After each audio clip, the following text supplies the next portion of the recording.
Hello friends नमस्कार जय Jagannath I hope आपण समस्त भल दिए बहुत दिन पर ब्लॉग टू स्टार्ट करछि मु आउ आशा करछि आपण दशहरा रे माहौल रे आपण बहुत मस्ती करे बहुत मजा करथिबे। आज रो ब्लॉग रो सबुडर कारण होउछि हमें आज दांडिया खेलिया जाउछु दशहरा दांडिया माहौल जानिया कथा। तो चलतु दशहरा आज आम केमती मस्ती करूँ केमी डांस करूँ केमती हो हल्ला मौज मस्ती हो सब आज शेयर करी।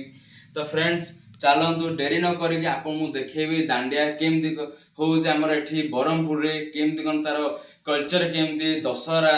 तो चलतु डेरी न करे वीडियो ब्लॉग टू जल्दी ही स्टार्ट कर दबा। तो ठीक अच्छे friends let's go.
Finally blog टे शेष हो जाइए ब्लॉग को एंडिंग करने टाइम हो गलानी तो फ्रेंड्स मु बहुत चेष्टा कर आपन बहुत भल भाव एक्सप्लोर कर देखा आम आज दिन में आम कौन कौन कलु केंदी हस मजाक कलु केंदी मस्ती कलु माँ को दर्शन कलु तो फ्रेंड्स जदि आप वीडियो भल लगे तो वीडियो को लाइक करूँ चैनल को सब्सक्राइब करूँ आम चेष्टा करें आप आउ कि बेहतर के देखापी आमर कल्चर रिलेटेड कि आम चैनल रिलेटेड किसी बेले देखा जो आप बहुत भल लगे तो देखा नेक्स्ट वीडियो रे नमस्कार जय जगन्नाथ।